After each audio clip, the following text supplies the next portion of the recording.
Wait, so you said you could retire off the money you made on OnlyFans? I feel like I could, yeah. I mean, I still have such a hustle. I love to work. I always have. I don't think I could ever physically actually retire. I would go stir crazy and insane. But you have this little nest egg that is maybe not so little. I want to encourage women to kind of share how much money they can make. I've definitely made 8 figures or above on OnlyFans, which it blows my mind. Welcome to High Low with EmRata. Thank you for having me. So for somebody who I wanted to know, how would you describe yourself and what you do? I feel like my description of myself would maybe be so inaccurate, maybe a skewed perspective. I don't know. I've been doing social media for 10 years now. So long. I started on YouTube, just making YouTube videos about my life. And I had a really crazy upbringing in life. And somehow, by the grace of God, people resonated with what I have to say. I guess if I were to try to describe myself accurately and not terribly, I would say I'm a pretty outspoken, honest person. I kind of just say what's on my mind. I try to not, and I'm sure you could resonate with this, but I try to not live around the opinions of others and just do me, and whether people like it or they don't, I am who I am. And that's always how I've been. I was watching so much of your stuff like YouTube and TikToks, and I was actually really impressed by how much you put yourself out there. You really, you just keep it up. And I get, you've been doing it since you were 14. So I understand, but I also was wondering, does that give you crazy anxiety? You know what's funny? Is for the most part, no. I have fun doing it. And I sincerely, I guess I was in my formative years when I began doing this. So it's in a weird way, all I know, I enjoy doing it. I never really experienced, because as much as I do, you know, when you look at it, it looks like I share so much. I definitely keep a lot of things private, which is surprising when you see how much I put out there. But nothing ever really gave me anxiety until I started podcasting.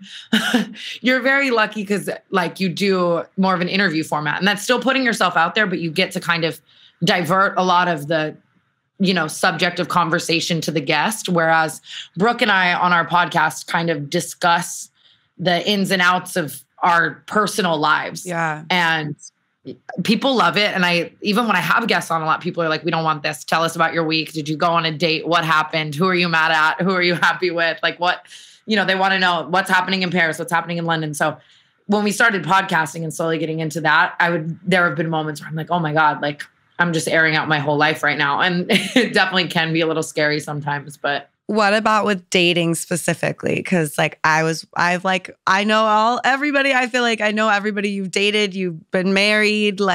What is that like sharing all this? I'm like, oh my God, even just if you slide into someone's DM, girl. I know I get scared. When I slide into the DMs, I'm like, that's why I really don't slide into DMs a lot unless I feel like they're at a caliber where they're not gonna expose it, I guess, but I do share a lot of my dating life, and it's crazy because I've realized, I think in I don't know when it was probably 6 years ago, something like that, maybe a little, I don't know. When I was dating Bella Thorne, people were just so obsessed with the relationship, and we both just found it fun to kind of play into that and make a little content about it. And, obviously still keep personal moments personal. And learning that people were so interested in my dating life definitely was jarring, and it still blows my mind. I don't know why they care, but I don't know. I always tell guys, I know it's a little harder to date me, or girls or anyone. Even you can, I'm sure, resonate with the fact that if you're dating someone, there's a chance it's going to be in the public eye. Maybe a bigger chance for me than you because you're a little more private than me. I try, girl. It's not always easy. It just gets out there. Now with Duma and shit too, it's people are reporting live. You don't even have to have a pap. It's also just somebody sees you at dinner and they'll send in a picture and then you're exposed. Duma really did change the course of things getting leaked in the world. And you've been doing this for so long. So when that probably popped up, you were like, what is this website? Yeah, it really freaks me out. I remember I was at dinner with my ex in New York, and someone wrote a whole thing about our interaction, what we talked about. And he was juuling and they kissed several times. And I was just like, wow. We were across the street from our house having dinner. It was a cozy, sweatpant kind of night. And I was like, oh shit, there's no such thing as privacy anymore. People will literally report on what you were talking about, Which is crazy. And it's, I mean, just with the way the world is becoming so internet focused, obviously, it's only really going to get worse. And it does blow my mind all the time. I think whenever I date someone, I just recently had a guy that I met, and we were kind of liking each other. And he sat me down super maturely and was so kind about this. And we're great friends. So it's no hard feelings towards him saying this, but he was kind of like, hey, I love you to death. But when I go out in public with you and 30 people surround you and we're just trying to, get a coffee, or when I see people taking videos of us like from afar, when I see the fact that I'm being tagged in a million things, reporting on everything we're doing, it gives me so much anxiety that I don't think I can handle it.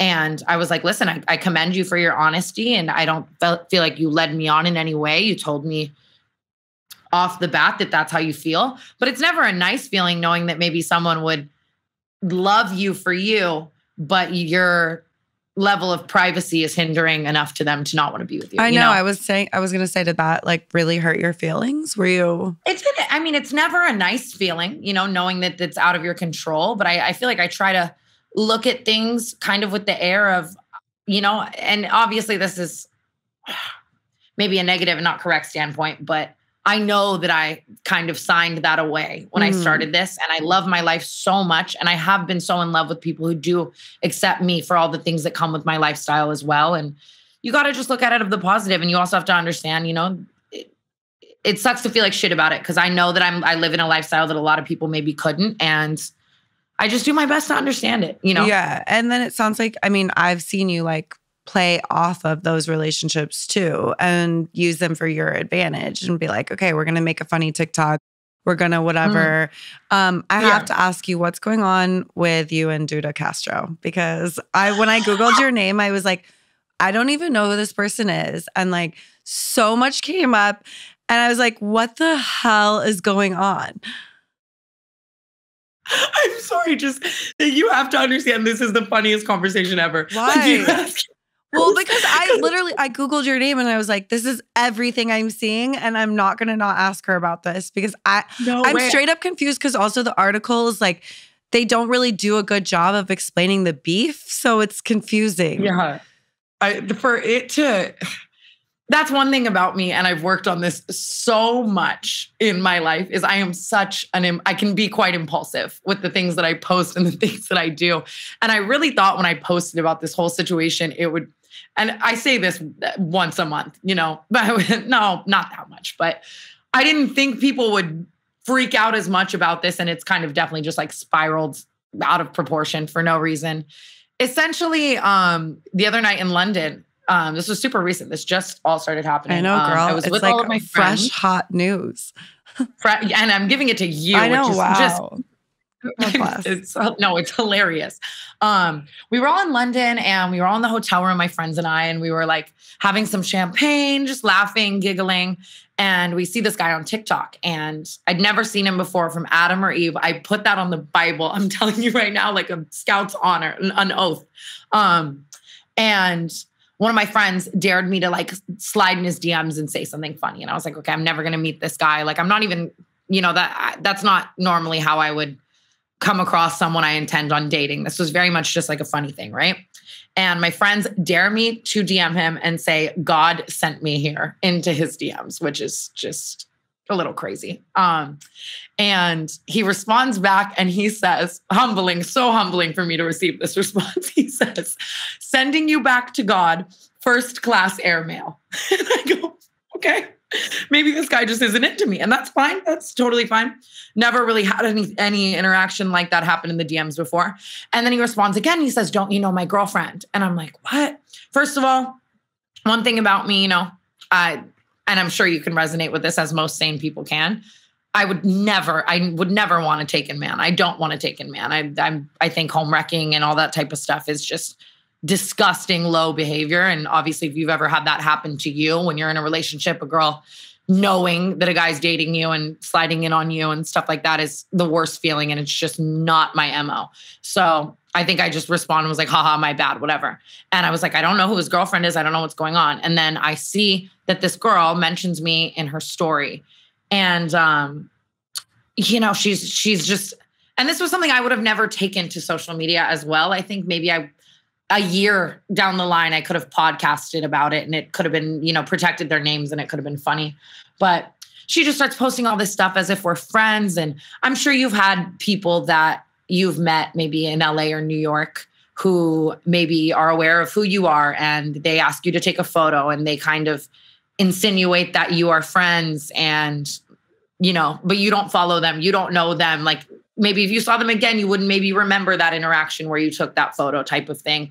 And she was just essentially trying to message me all this crazy stuff saying like, I know you know about me. I know I have a boyfriend. I met you drunk in Miami once, like, and you were talking to me. And she was in my ex-boyfriend's music video, I guess. Like, I didn't know about that until, all this stuff was brought to light. And yeah, I was just kind of joking around about the fact that it's like, listen, I don't know you, girl, and I would never get at a taken man. And I tried to take the nice approach and be like, hey, you've already taken this public, but I didn't know this, and I'm super sorry. And she's like, yeah, I bet you didn't know, da da da da, and it just got super blown out of proportion. And sorry, that's the doorbell. It's all good. Don't worry.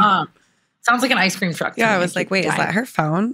Wait, so who posted everything? Like the girl posted all the DMs? Yeah, she posted the DMs with the guy and I, and was just kind of just trying to make it this whole narrative that it wasn't. And I guess I'm the type of person where when something does get made public like that, what else can I really do other than poke fun at it? Maybe, I guess in hindsight now, knowing that it was going to get so blown out of proportion and she would kind of keep going and it would actually turn into this like crazy heated argument, I would probably, if I could go back in time, just ignore everything that she was doing. But I thought it was just kind of a funny thing. And then now people have just blown it out of proportion. And I probably said too much and did too much. But so is it still like, is there still beef or have you? Mm-hmm. No. I mean, again, I don't know her. Right, like from right. Adam or Eve. I think she lives in like Spain now or something. To me, beef is like, you've got to really feel an emotion, anger or hurt or something behind that to resonate with and take beef home like that. So I was just kind of laughing at the situation, but also interesting that her man just instantly, like he could have just ignored the DM, not said anything back to you, like mentioned it to her later, but instantly like sent it to her. It's kind of weird. Yeah. And responded to me kind of playing into the like joke of it all. And then her screenshotting it and taking it. I was like, none of this has to be this way. I didn't know the man was taken. I didn't even want the man. It was like a fun little drunken London game I was playing with my friends, just daring each other to do silly shit. And and I love that you're sliding into the DMs first though. I should do it more for serious things I actually want to pursue maybe, and then I'd find love. What would your line be if you didn't do that? Emily, I can tell you it wouldn't be God sent me here. It'd probably be a hey. You're like, hi. Oh my God, that's so funny. What's up? Yeah, so that's what happened. So, I mean, like you've had quite a few public relationships. You mentioned Bella, who was actually on the podcast before and stuff. I think I saw her on the podcast. Yeah, she's so great. I've known her for forever. You also got married in 2019. Heavy on the air quotes. In Vegas. And I wanted to hear, like, I heard you said it was something in like your clout era. And I actually got married for real at City at City Hall in 2018. So we were both brides around the same time. But what was the deal? Like, tell us everything. Well, you were asking me kind of earlier about, how do you date and post about it and all that type of stuff. And I think that time really taught me a lot about being able to separate the lines of what is maybe for content or what is for a podcast or what is for a vlog or what is for TikTok or what is real life, And I think at that time I was just young and I was having a lot of fun with someone that I really, really cared about at the time so much. And people were, and even in my life to this day, I don't think I'll ever see something as insane as the way people were fascinated with our relationship. I could not go anywhere without that being the first thing someone said to me for years, and just the paparazzi and then just everything. It was like such a peak of seeing how much the world can become obsessed with two people together. And I think that it got to the point where kind of found a mutual enjoyment in flipping that script. You know, like, hey, if they're gonna want to know everything and find out anyways and stalk us down and dumois us until we're blue in the face, we might as well take that narrative and take the power back and, you know, flip it and make our own content and our own narrative and fuck with the public and, you know, have fun doing that. And it was a very fun time. And it taught me a lot about public relationships and dating in this scene and, you know, what you need in a person and so on and so forth. And yeah, crazy. What is your takeaway? What did you learn? I feel like, again, the biggest lesson for me is really being able to separate what is, you know, for content or for a show or for things and what's personal and what's in your real life and not blurring those lines. And I guess being a little more protective of how much you share. And also you referenced the clout era, you know, and I think it's like, I can look back now and say, I can't speak for him, but I can definitely say, in my opinion, we both were very caught up in that, you know, and maybe took it too far. I think that if everything happened the same, I probably wouldn't have a televised wedding in Las Vegas. I wouldn't. I mean, but it's kind of like what the Kardashians have done forever. It's what like so many influencers and creators have like built their entire careers off of. Can you talk to me about your clout era and like why do you feel like you're just saying that now because you have kind of made it and you don't have to do those kind of stunts, or do you feel like it's just an instinct to be more protective of yourself? I think even at the time, I really didn't have to do those kind of stunts. It is, I think, more to be more protective of myself and, you know, just be like, should we do this? Should we take this far? Should we share this much? Am I ready to? I think I also, at the time, because I'd obviously never been in a situation like that and probably never will again, wasn't aware of the lasting effects of that, you know? Not only interpersonal with our actual relationship as, you know, people together and, you know, what that can do to your heart, but also that to this day, I will meet people and they're going to be like, you know, guys will be like asking about Jake or go somewhere and people are going to bring it up maybe forever because it was that there were millions and millions and millions of eyeballs on that moment of my life. So I understand that obviously I'm sure you can again, agree with this, that there are certain things that you do in your career and you don't realize at the time that people may ask you about it forever or people may associate that with you forever. And I think now I'm more careful of knowing that that could be certain things you do. I guess. I need to hear about OnlyFans. That's, again, it's just so funny. What? Just hearing sentences like this come out of your mouth are just so, it's iconic. It's hilarious. Really? It's everything. Why? I love talking about OnlyFans with the girlies who make so much money on there. I love it. I'm like, tell me everything. What are the tricks? Do you have to post all the time? Do you like it? I think you definitely have to like it. I think to do it with longevity and, you know, be happy while you do it. But I feel like I've been doing this, you know, since I was 14. And from the moment I really gained any traction on the internet, I realized that there are, you know, with or without my consent, there were going to be thousands of people sexualizing me in everything I do at all times, whether that's under my Instagram photos or on my YouTube videos. And obviously I say a lot of crazy stuff. I'm not acting like I'm Virgin Mary. And, you know, maybe I warranted a little bit of people's demeanor in that regard. But I think eventually when I realized I could kind of take that power back and, you know, monetize that and profit off of it and have a lot of fun while doing it, I was interested. And I also came from nothing like financially, and I'd been making an amazing living with everything that I have been doing for so long. But to know that I'm probably retired forever off of taking my power back essentially is a really awesome feeling. And I don't take it, you know, super far on there. Like I don't really do a lot of crazy stuff. I think that a lot of, I always want to keep like my sex life, you know, private. I don't ever see myself doing stuff like that, but getting to share all the photos that, you know, you maybe couldn't, and videos and stuff like that, that you maybe couldn't share on other platforms and be able to take your power back while doing it. And it's funny because I want to say like 45% of my following on OnlyFans is also women who end up just messaging me on there and, wanting to know how they could do it too, or just talking to me on there for hours about different things in their life and dating and asking for advice and stuff like that. So it does warm my heart to, be able to tell women that they can take their power back in certain ways if they want to. Wait, so you said you could retire off the money you made on OnlyFans? I feel like I could, yeah. That's I still have such a hustle. I love to work. I always have. I don't think I could ever physically actually retire. I would go stir crazy and insane. But you have this little nest egg that is maybe not so little. Can I ask you, have you ever talked about how much money you make on there publicly? Yeah, I have. Okay. Can I ask you how much? I love talking about money and numbers.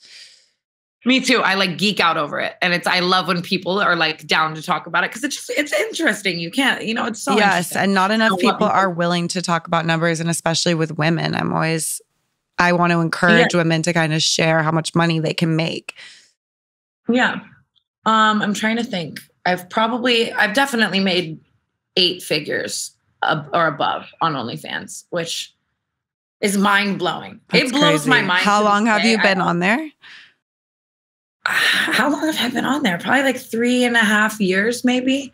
And I've never wanted to take it too far on there because unfortunately we live in a society where if you do, it can hinder so many other things you want to do work-wise, which is just so sad. I don't think men would necessarily have the same treatment in that regard, but it's really cool. And I'm lucky. I swear there are days though, where my team will hit me up and be like, you made this much money off of a selfie and a pic of your feet. And I will just sit back and be like, why?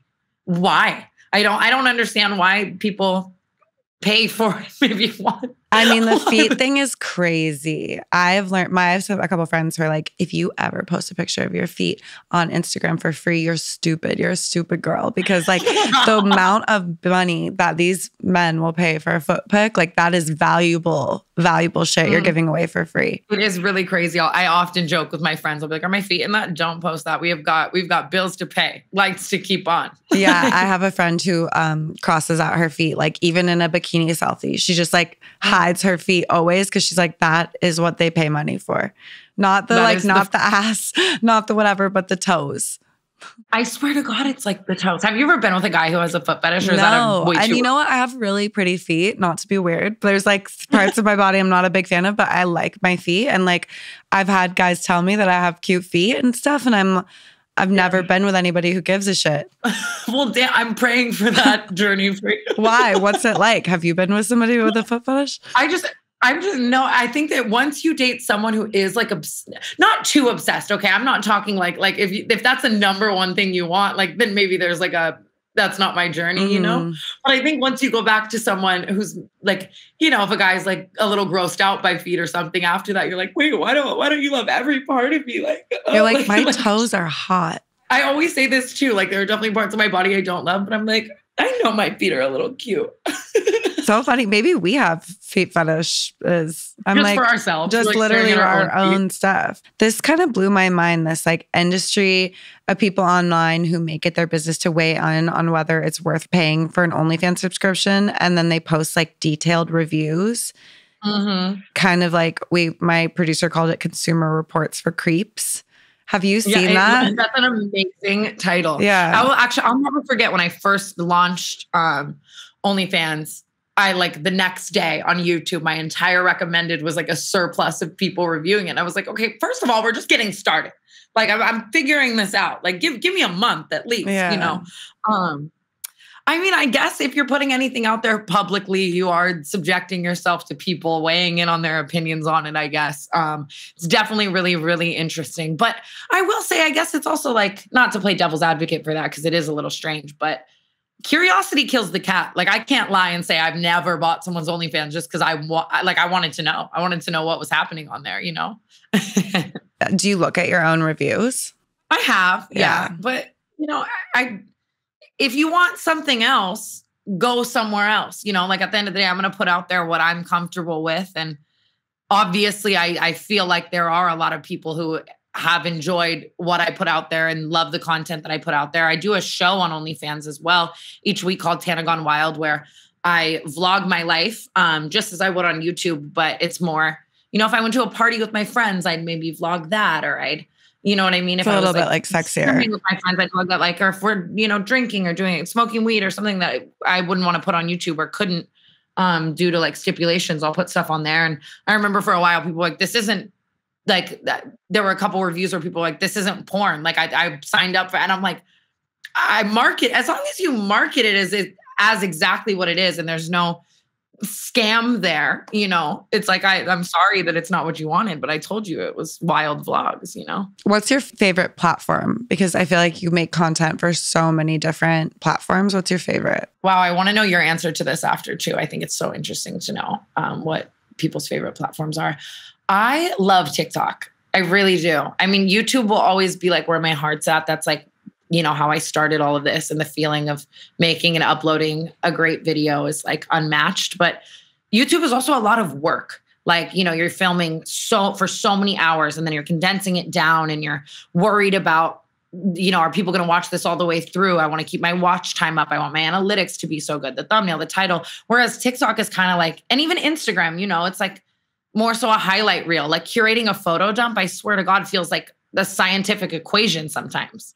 Like, it's like, I don't know, you know, but TikTok is just like a silly videos where you can be anywhere doing anything. I think it's like the most organic, and you have so much more of a raw connection with your fans on there as well, because of how raw the content is, I guess, and how little you think about it, and you just kind of put it out there, and you never know what's going to like go viral. And, you know, 5 years from now, people will be like, I love that one TikTok you did. Like, you don't know. So it's fun. Yeah, I feel the exact same way. I love TikTok so much. I love it as a creator. I don't post that much on there, but I really love watching TikTok so much. Like, I'm actually sincerely so sad I'm not in New York to make iconic TikToks with you. That was like the real. That is sad. We'll find a different day or something. You get to like make fun of yourself a little bit.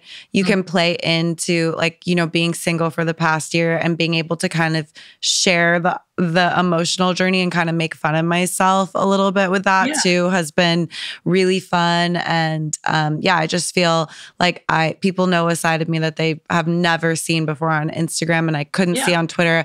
I mean, I wrote a book and I still feel like they don't, you know what I mean? Like TikTok is that place. And then also, I've said this a million times on the podcast before, but TikTok makes me feel good about human beings in a way that any other social media platform doesn't. I feel a little depressed about the state of humanity, or just like the way people are on any other platform.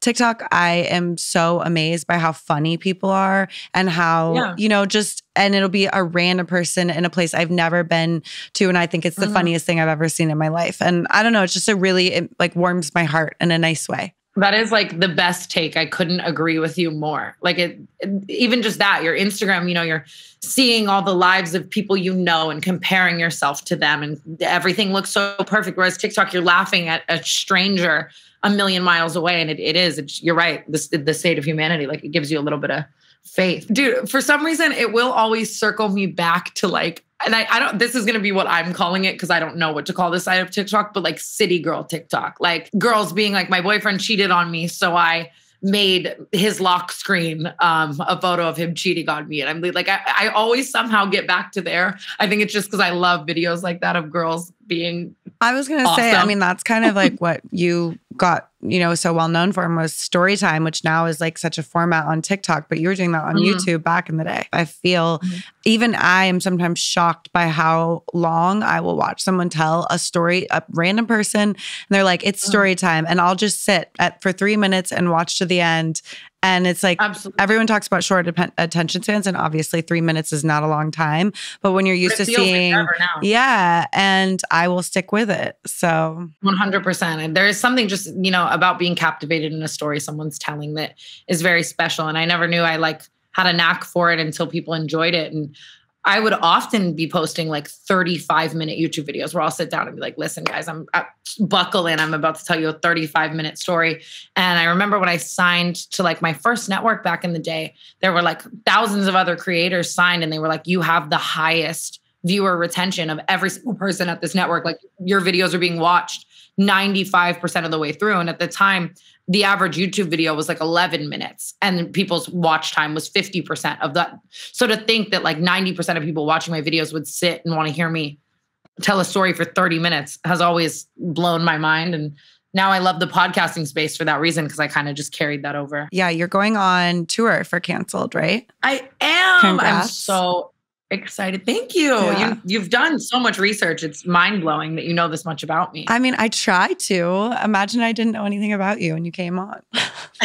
We'd probably still find a way to just shoot the shit and have fun, though. It's true. Yeah, we're going on tour for Canceled. I haven't really toured since before the pandemic, and I was really scared. It's like touring's scary because you're like, am I going to sell these tickets? Are people going to want to come to this show? Like, especially when it's random cities around the world where it's like, I didn't even know, like we just sold out all these shows in New Haven, Connecticut, and we're adding more. It's like, we're going to do like 4 shows back to back to back to back in these huge theaters. And I'm like I had no idea until this past month that people in Connecticut care that much about the Canceled podcast. And I don't know, it's just very fulfilling. There's something about, I'm sure you agree with this, but even just when you meet a fan and you have an experience with them where they tell you something that really hits home or something you did that really helped them or so on and so forth. The tangibility of touring warms my heart unlike anything else. Like looking out into the crowd and being, damn, all these people really care what I have to say. You know, when you just see numbers online, it's not the same. So totally. I'm really excited and grateful. Didn't you just have to deal with a stalking situation though?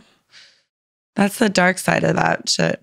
Yeah. I mean, I'm not going to lie. There is something really peaceful about being, so far from home right now.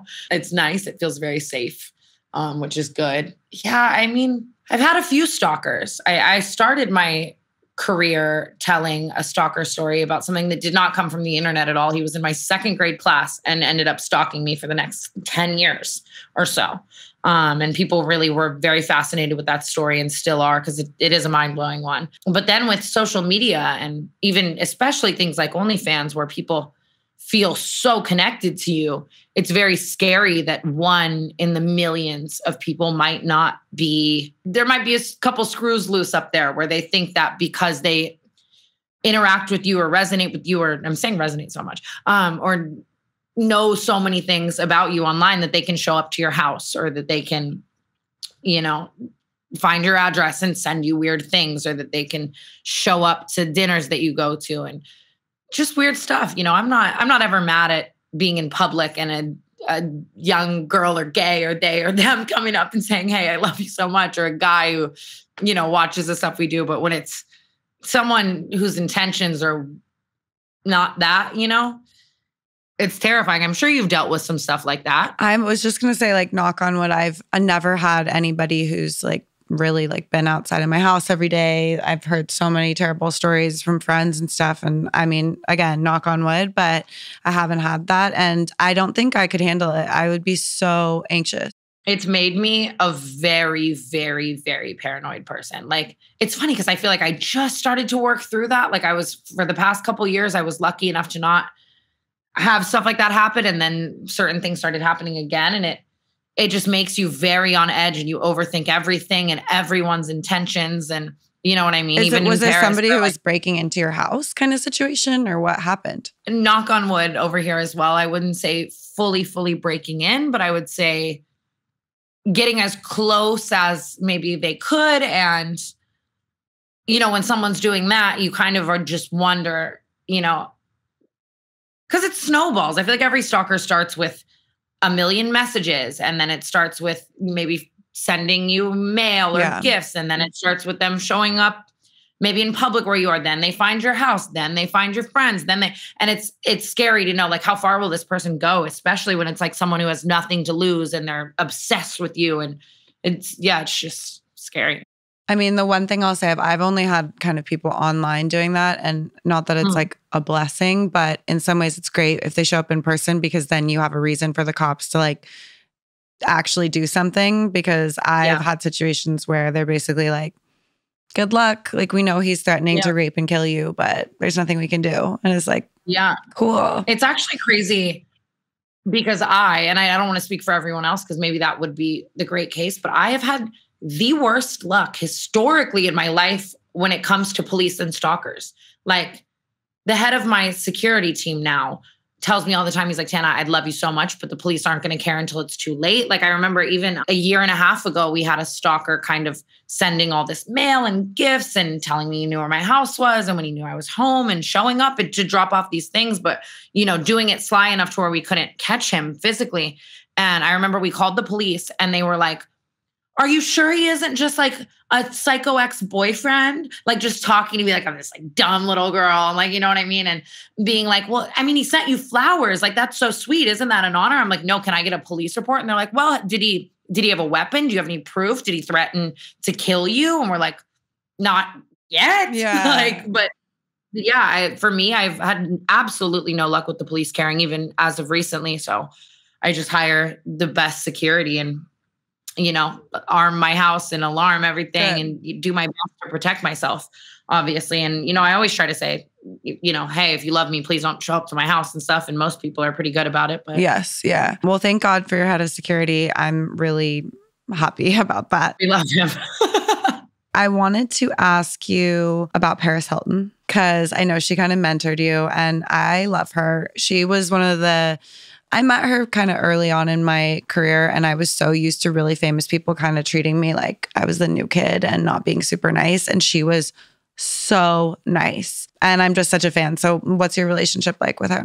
She is such an anomaly. And you put that into words perfectly because that is always what I say about Paris. People are like, what do you love about her? And it's like, this girl's been doing this for so long. And so many people maybe haven't been the kindest to her about so many things. And she is just the GOAT at flipping the script and saying, oh, you want to say I'm famous for no reason? Well, like, watch me turn this into $1 billion business and laugh at all of you and have so much fun while doing it. But on top of that, it's like every room she walks into, she is the kindest person to everyone, and I'm sure you just said it perfectly, but you've seen so many celebrities treat all the new kids on the block or even influencers like they're just nothing, or even just seeing celebrities treat a waiter like they are lesser than them, and it's like she makes an active effort to like, it could be the worst day of her life and she's going to walk in and turn it on. And she knows that everyone's going to take away that interaction with her because of who she is. And she's so good at it and is just so kind. And I think in her mentoring me, that was like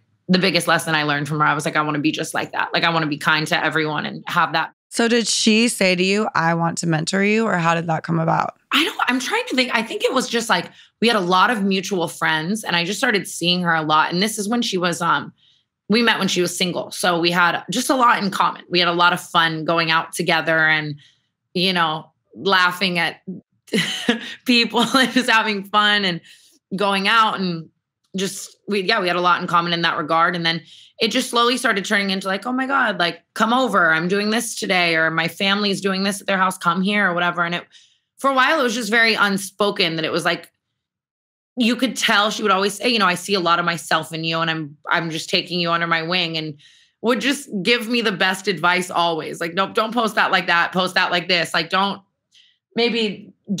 interact with this guy, that it's going to be not only not good for your career, but maybe just not good for you, wear this and not that, just giving me like big sisterly advice. Mm-hmm. And eventually we did just like take that publicly. And when I started my MTV show, she came on and we like did an official episode where we kind of announced that she was like mentoring me. At the time I was launching a perfume, and Paris is the queen of perfume. So I remember I came over and she laid out like 100 of the perfumes she'd released and was like, this is what you should do. This one's the best selling. Here's why, all this stuff. And yeah, she's just always been there for me to this day and just makes me feel so included, and my friends feel so included, and is just the best human being. Oh, I love her to death. That's so nice. We love a big sister moment. Okay, I do this rapid fire question thing at the end of every episode. What's the last thing you spent a ton of money on? Wow. Good question. I love to charter a jet. I will say it's like I could just get on that commercial flight home and maybe save that. But it's like, for me, it's like I spend most of my days working so hard and running my businesses and making this money. And obviously I'm very financially smart about it, but that's one thing that I'm like, listen, I work hard. And, so we were leaving Turks and Caicos, and getting there, we had so many problems in the airport. And I was like, listen, it's amazing that we all got here on JetBlue, but we need to go home on Tana Air. So, wow. I want to be your friend. We absolutely hop on. What's yours? I want to know yours. I have the scarcity mindset. I'm not good at spending money. I like just am I'm like, want to hide it under my bed, basically. Yeah. Well, don't hide it under your bed and don't tell people. I know. I don't actually physically do that, but that's the feeling. Actually, my mattress is on the floor, so there's nowhere to hide it. So social media pet peeves, like what are things that annoy you that people do online? Obviously, we all hate men telling us to be skinnier or hotter or do this or whatever. But that's common, I guess.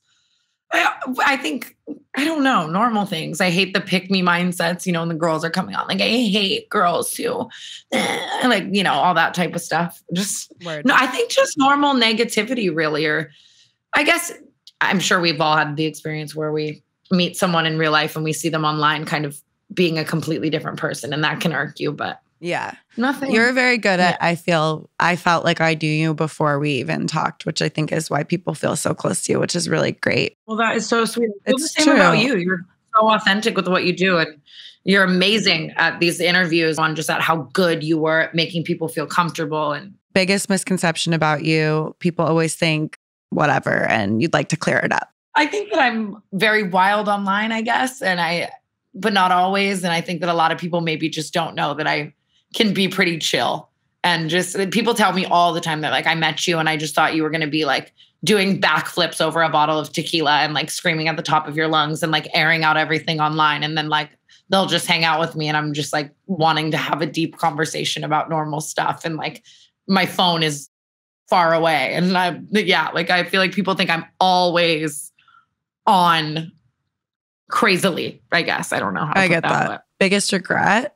Maybe just anytime I've ever strayed away from who I am. But at the same time, I think that's still a lesson within itself. And I really try not to live with regret, because you have to be kind to yourself, you know, like we're not perfect. Like we all make mistakes, and that's life. And anytime I think you spend regretting stuff, it's just like time that you could be spending, you know, maybe learning from whatever you did that you regret and bettering yourself. I couldn't agree with that more. I think that's a good note to end on. Thank you so much for doing this. Thank you for having me. Again, I wish I could be there. I know, me too.